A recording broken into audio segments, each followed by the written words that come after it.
하나님 말씀 보겠습니다. 하나님 말씀 요나서 3장 1절에서 10절까지 말씀입니다. 하나님 말씀 요나서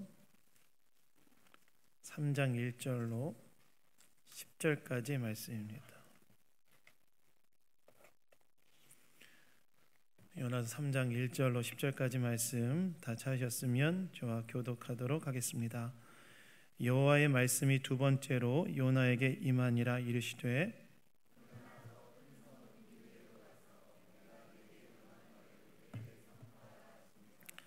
요나가 여호와의 말씀대로 일어나서 니느웨로 가니라. 니느웨는 4일 동안 걸을 만큼 하나님 앞에 큰 성읍이더라.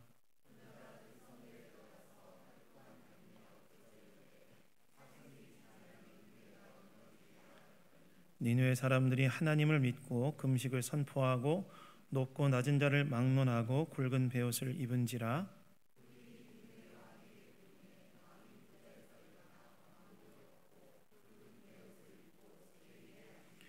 왕과 그의 대신들이 조서를 내려 니느웨에 선포하여 이르되 사람이나 짐승이나 소떼나 양떼나 아무것도 입에 대지 말지니 곧 먹지도 말 것이요 물도 마시지 말 것이며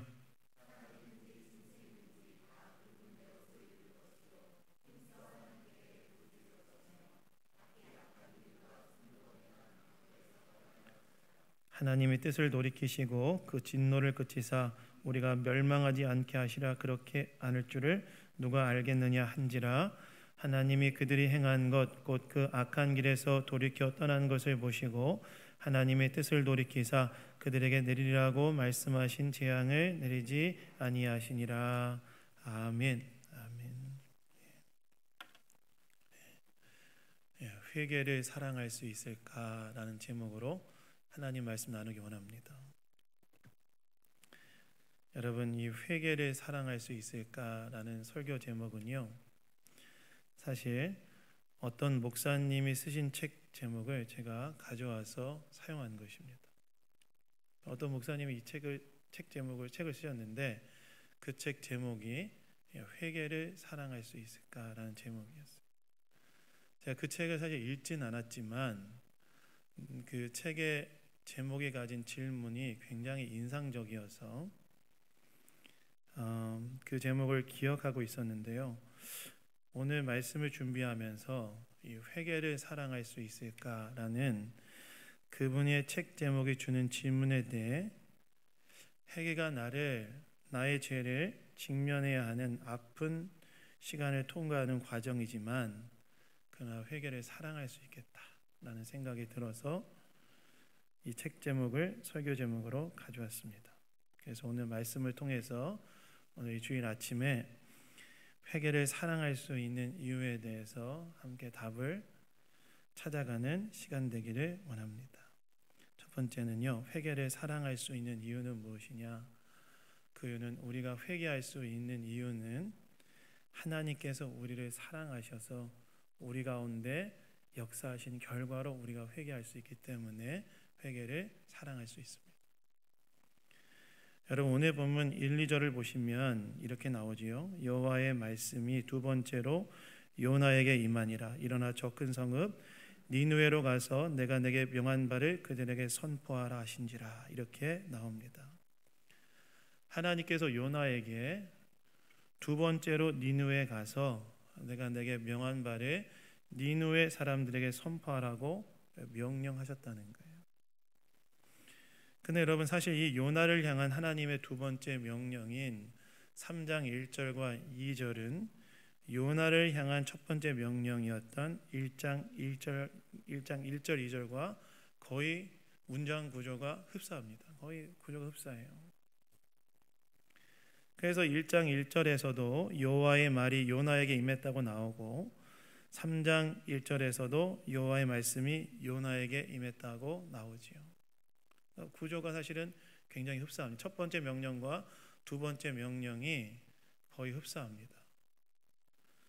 그런데 여러분, 1장 2절과 3장 2절을 보시면 이 여호와의 명령, 첫 번째 명령과 두 번째 명령 사이에 약간의 차이가 있는데 어떤 차이가 있냐면 이 내용과 어감에서 차이가 있습니다. 그래서 1장 2절에서는 그것을 향하여 외치라, 니느웨를 향하여 외치라는 부정적인 의미가 사용되어진 반면에 3장 2절에서는 그들에게 선포하라 라는 약간 가치 중립적인 의미가 사용되어졌고요. 그 다음에 니느웨의 악독이 내 앞에 상달되었다는 니느웨의 심판을 의미하는 말 대신에 내가 내게 명한 바, 즉 요나가 하나님께서 명령하신 바를 이루어야 한다는 방향으로 무게중심이 변화되는 그런 차이가 있습니다. 그러니까 1장 첫 번째 명령과 두 번째 명령 사이에 문장 구조는 거의 비슷하지만 내용과 어감의 차이가 있는데, 어떤 차이가 발생했냐면 첫 번째는 니느웨의 심판에 대해서 무게중심이 실렸다면, 두 번째 명령에는 무엇에 무게중심이 실렸냐면 요나의 명령 이행에 무게중심이 실리도록 하나님께서 명령하셨다는 거예요. 요나 가서 니느웨에 내 말을 전해라.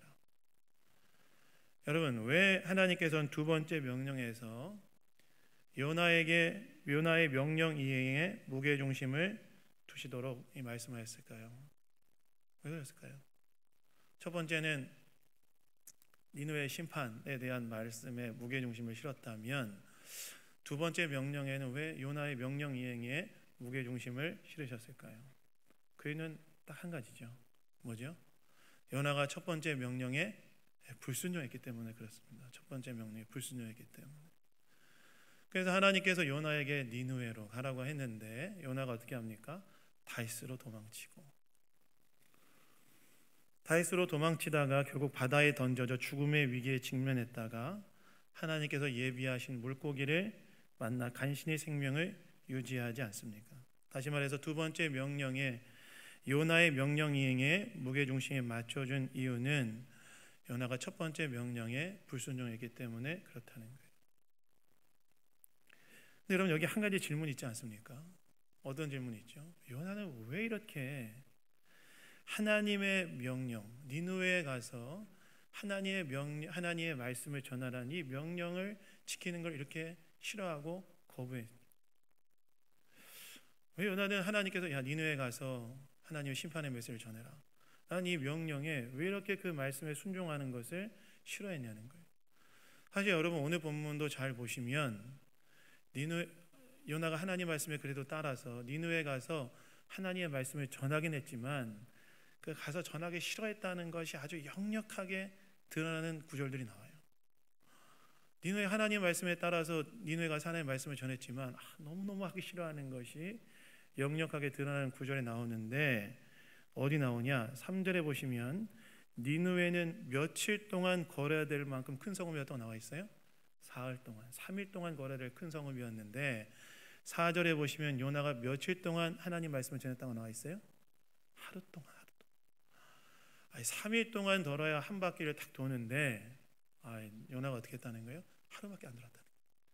그 얘기는 뭘 의미하냐면 요나가 정말 하나님의 말씀에 순종하기 싫었다는 거예요.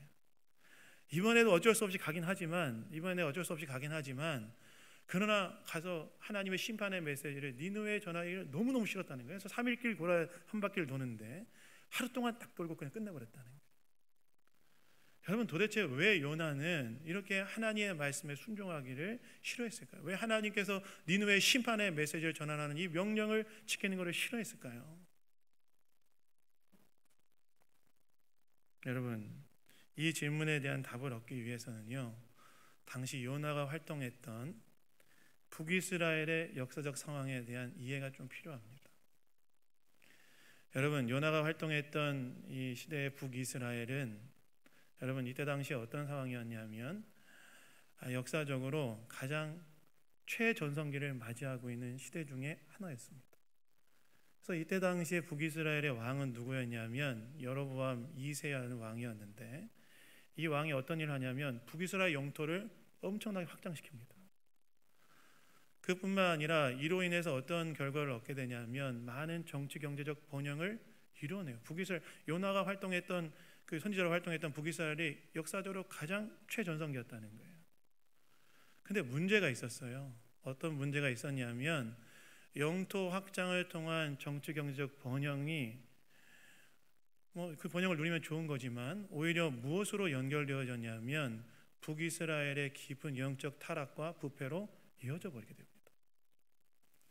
그래서 여러분 어떤 일이 발생하냐면 그 영토 확장을 통해서 많은 부를 획득하게 됐는데 그것이 소수의 지배계층에만 집중되어지고 나머지는 다 극심한 빈곤 가운데 북이스라엘 백성들이 살아가고 있었고, 그 다음에 여러분 재판도 공정하게 이루어지는 것이 아니라 돈이나 권력에 의해서 불의하게 진행되고 있었고, 그리고 의로운 자들이 억울한 죽음을 당하는 일들이 북이스라엘 가운데 비일비재하게 일어나고 있었어요. 그래서 하나님께서 어떻게 하시냐면 선지자들을 보내셔서 북이스라엘의 멸망에 대해서 예고하시는데, 그때 하나님께 부름받았던 선지자들이 누구냐면 저와 여러분이 잘 알고 있는 호세와 아모스 같은 선지자들이 하나님께 부름받아서 북이스라엘 향해서 뭐를 예언하냐면 이제 너희들은 멸망이 될 것이다. 그런 문제가 뭐냐면 그 북이스라엘을 멸망시키는 나라가 어떤 나라가 될 거라고 예언하냐면 아수르가 될 거라고 얘기해요. 근데 아수르의 수도가 어디죠? 아수르의 수도가 어디죠? 니느웨. 니느웨. 그러니까 지금 니느웨와 북이스라엘은 생존에 있어서 깊은 관련이 있는 나라들이었다는 거예요. 그러면 니느웨가 만약에 살면 북이스라엘 어떻게 될까요? 멸망하게 되고, 니느웨가 죽으면 북이스라엘이 살게 되겠죠. 그러니까 니느웨와 북이스라엘 관계가 깊은 연관 관계 속에 있었다는 것이에요. 그런 상황을 요나는 알고 있었을 거예요. 왜냐하면 요나도 선지자였으니까 아모스와 호세아의 그 선지자의 예언에 대해서 알고 있었겠죠. 근데 그런 상황에서 하나님께서 요나에게 니느웨에 가서 심판을 예고하라 말씀하세요. 근데 요나는 여러분 뭘 알고 있었습니까? 요나는 뭘 알고 있었냐면 자신이 하나님의 명령에 따라 니느웨에 가서 하나님의 심판의 메시지를 전하면 그들이 어떻게 할 거를 알고 있었어요. 나중에 4장에 보면 알겠지만 그들이 회개할 걸 알고 있었어요. 회개하고 회복될 것을 알고 있었어요. 여러분 이건 그걸 무엇을 의미했습니까? 니느웨가 회개하고 회복하면 어떻게 되죠? 자기 나라 북이스라엘이 그들을 통해서 북이스라엘이 멸망되는 것을 알고 있었던 거 아니겠습니까? 그래서 요나는 도저히 하나님께서 이런 일에 자기가 쓰여지는 것이 용납이 안 됐다는 거예요. 아니 지금 하나님께서 지금 내가 활동하고 있는 북이스라엘, 내가 속한 고국인 북이스라엘을 아수르를 통해서 멸망시킨다고 하셨는데, 근데 지금 그 아수르를 니느웨를 향해서 하나님 심판의 메시지를 전하라고 하는 거예요. 그럼 그렇게 하면 하나님 어떻게 하실 거예요? 회개하면 회복되어져서 우리나라가 멸망하게 될 텐데 하나님 왜 나를 이곳에 보내시는가? 하나님의 뜻과 계획이 도저히 용납이 안 되는 거예요. 그러니까 어떻게 해요? 니느웨로 가니까 다시스로 도망치고, 그리고 어떻게 합니까? 폭풍이 몰아쳤을 때 무슨 회개하면 되는데 회개하지 않고 차라리 날 바다에 던져 죽이십시오. 내가 하나님 계획과 뜻에 동의할 수 없습니다. 그리고 오늘 본문에서 어떻게 합니까? 3일 길 걸어야 하나님 심판의 메시지를 전해야 될 것을 하루 길 딱 그러고 그냥 끝내버립니다. 하나님의 계획과 뜻에 철저하게 동의하기 너무 어렵다는 거예요. 받아들이기 어렵다는 거예요.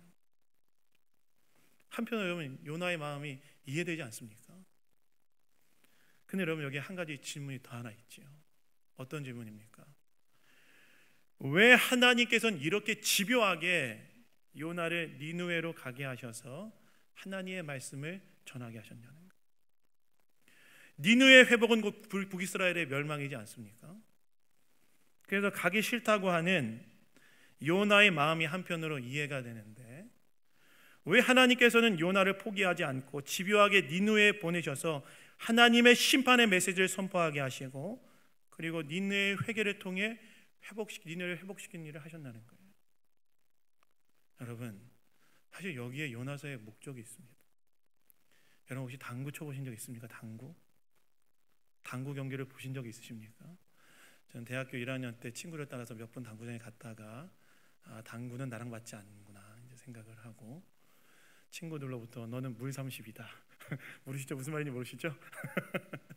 당구를 손에 놨는데, 여러분 당구를 치다 보면, 당구 경기를 보다 보면 이런 거 있죠.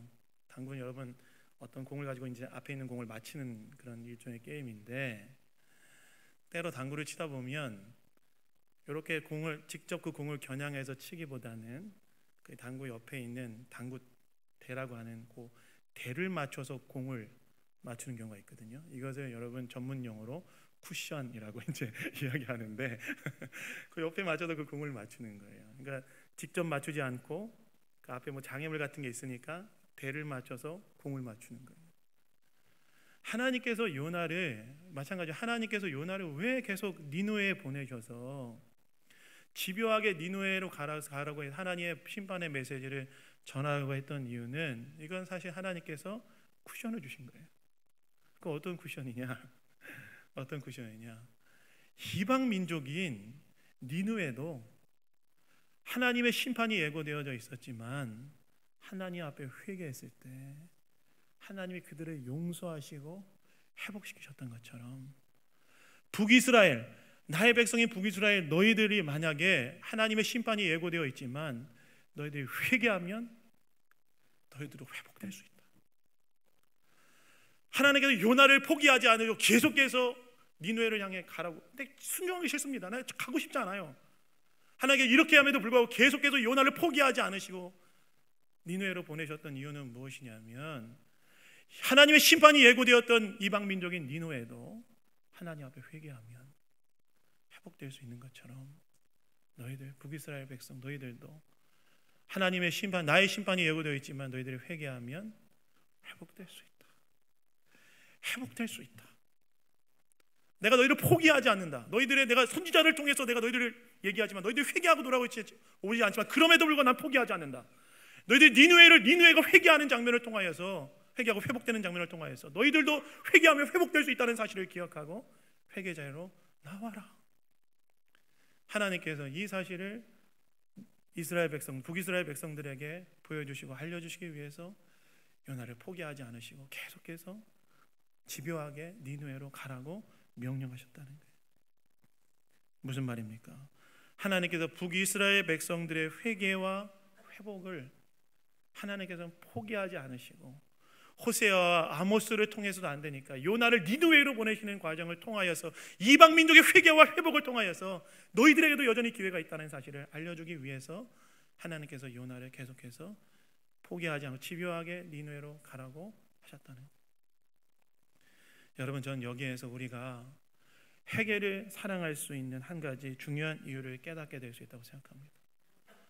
회개를 사랑할 수 있는 이유는 무엇이냐? 우리가 회개를 사랑할 수 있는 이유는 회개는 하나님께서 우리의 회복을 위해 포기하지 않고 일하심의 결과로 얻어지는 것이기 때문에 우리가 회개를 사랑할 수 있다는 거예요. 다시 말해서 우리가 우리의 죄에 대해 돌이키는 회개에 대해서 사랑할 수 있는, 회개라는 것이 나이들을 직면하게 되는 아픈 과정을 통과하는 과정이지만, 회개라는 것이 하나님 앞에 내가 죄인이라는 사실을 깨닫게 되는 아픈 과정을 통과하는 과정이지만, 회개를 사랑할 수 있는 이유는 무엇이냐면, 회개는 하나님께서 우리를 회복하시기 위하여 포기하지 않고 일하신 결과로 얻어지는 것이기 때문에, 그래서 우리가 회개를 사랑할 수 있다는 거예요. 그래서 여러분, 죄를 회개했습니까?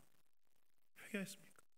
하나님 앞에 내가 죄인이었다는 사실을 인정하시고 그 죄를 회개하시고 예수를 믿으셨습니까? 그것은 여러분 무엇으로 인해 얻어진 결과냐면, 내가 회개한 것 같지만 하나님께서 내가 회개하도록 하게 하시는 일을 주권적으로 내 인생 가운데 계속해서 역사하셨기 때문에, 그래서 내가 회개할 수 있었다는 거예요. 여러분, 사실 저와 여러분은 어떤 사람들이었습니까? 사실 저와 여러분은 어떤 사람들이었냐면, 우리는 다 하나님 앞에서 그냥 자기의 길을 갔던 사람들이었어요. 자기의 길. 하나님이 계시고 그분이 우리를 창조하셨고 그분께서 우리를 사랑의 관계 속에서 거하며 살게 하셨지만, 우리는 다 어떤 길로 갔던 사람들이었어요? 그냥 자기 길로 갔던 사람들이었어요. 하나님과의 관계를 끊고 내가 내 삶의 주인이 되어서 살았던 사람들이 저 여러분 아닙니까? 그래서 우리는 다 제 길로 갔던 사람들이었어요. 그런데 문제는 뭐예요? 우리는 그게 잘못이라는 것도 모르고 살아갔던 사람들이었어요. 하나님이 계셔서 하나님의 중심적으로 살아가야 되는 것이 인간이 그 지음받은 창조 조건인데, 근데 우리는 하나님 없이 살면서 내가 내 삶의 주인이 되어 내 중심적으로 살아가는 것을 문제라고 생각하지 않고 살아갔던 그런 사람들이었다는 거예요. 죄인데 죄인지도 모르고 살아갔던 사람들이었다는 거예요. 그런데 여러분, 하나님께서 우리를 위해 어떻게 하셨어요? 하나님께서 우리를 위해 어떻게 하셨냐면 그런 우리를 하나님께서 포기하지 않으시고 하나님의 아들이신 예수 그리스도를 이 땅 가운데 보내셔서 예수님이 저와 여러분의 죄를 내시고 십자가에 못 박혀 죽으시고 십자가에서 우리가 우리 죄의 문제를 해결할 수 있는 대속의 죄의 문제를 해결할 수 있는 길을 완성해 놓으시고 난 후에 십자가의 복음이 저와 여러분 가운데 들려지게 하셔서 내가 죄인이라는 것을 깨닫게 하시고 죄를 회개하게 하시고 그 예수를 믿어 구원받아 하나님의 자녀가 되는 은혜를 저와 여러분 가운데 베풀지 않으셨습니까? 저와 여러분이 회개하고 예수를 믿은 이유는, 예수를 믿을 수 있었던 이유는 무엇이냐면 하나님께서 내 인생 가운데 역사하셔서 나를 포기하지 않으시고 나를 구원하시기 위하여 포기하지 않으시고 일하신 결과로 우리가 예수 그리스도의 십자가 앞에서 회개하고 예수를 믿게 된 이유가 바로 거기에 있다는 거예요. 그래서 우리가 회개를 사랑할 수 있는 이유는 뭐냐? 회개는 하나님께서 내 안에 일하신 결과이기 때문에, 그래서 우리가 회개를 사랑할 수 있는 거예요.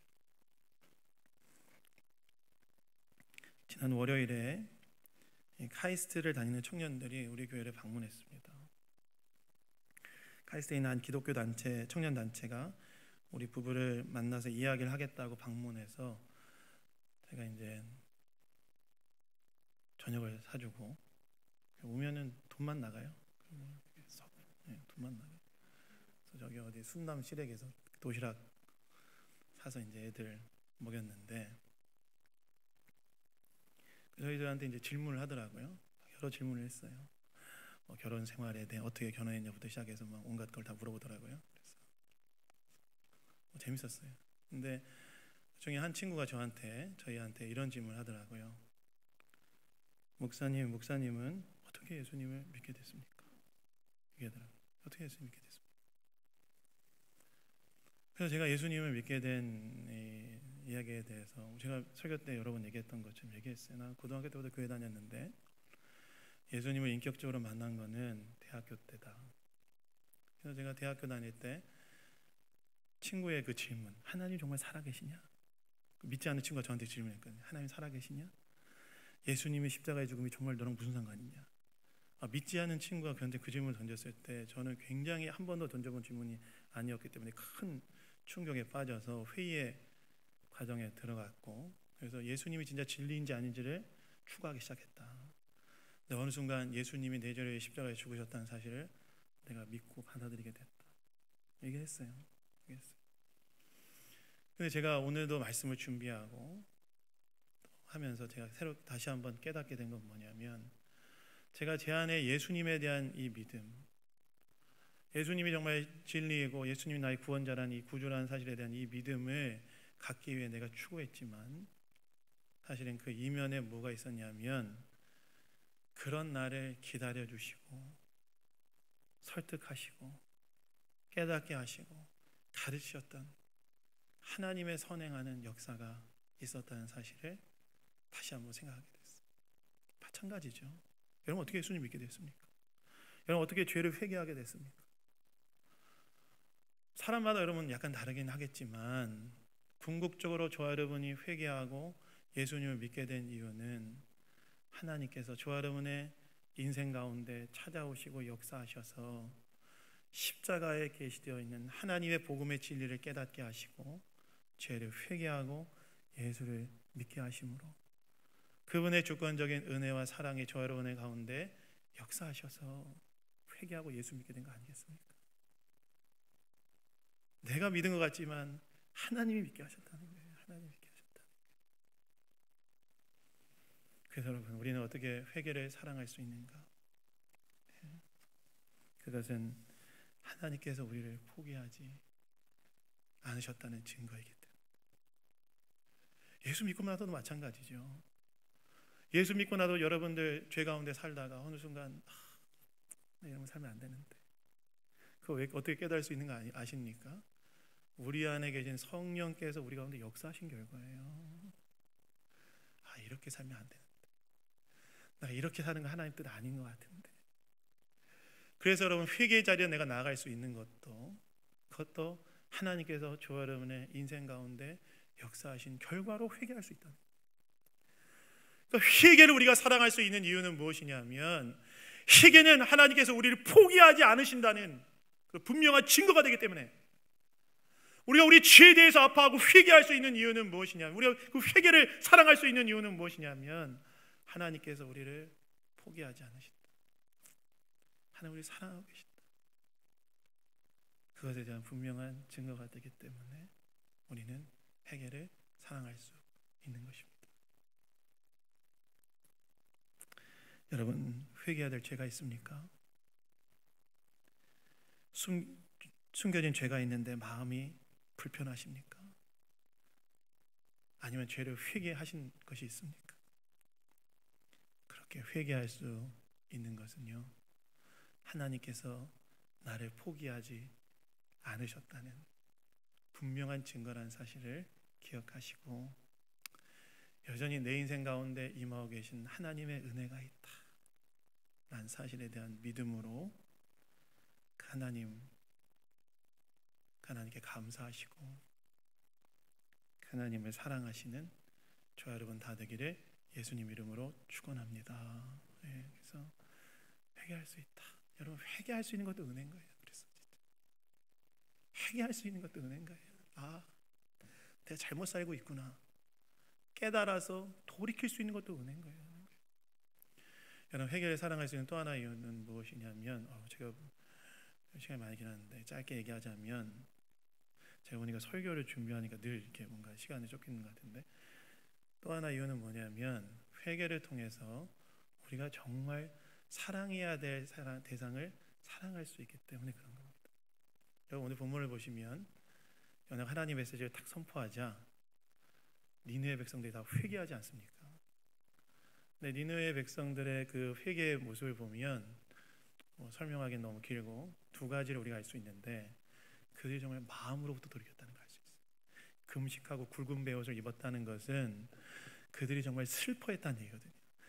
너희들의 하나님의 심판의 메시지가 선포되니까 니느웨 백성들이 굵은 베옷을 입고 금식하면서 마음으로부터 정말 슬퍼했다는 것을 볼 수 있고, 그 다음에 왕이 조서를 내리는데, 왕이 뭐라고 조서를 내리냐면 강포를 금지해라, 폭력을 행사하는 걸 금지해라고 얘기하는데, 아마 아수르라는 나라가 가지고 있었던 죄악이 무엇이었냐면, 그들이 가지고 있는 힘으로 주변의 약소국을 괴롭히고 아프게 했던 것이 문제였던 것 같아요. 그래서 그거 금지해라. 그러니까 그들의 회개는 무엇으로 이어졌냐면, 마음으로부터의 깊은 돌이킴과 행동의 변화까지 이어지는 회개를 했다는 거예요.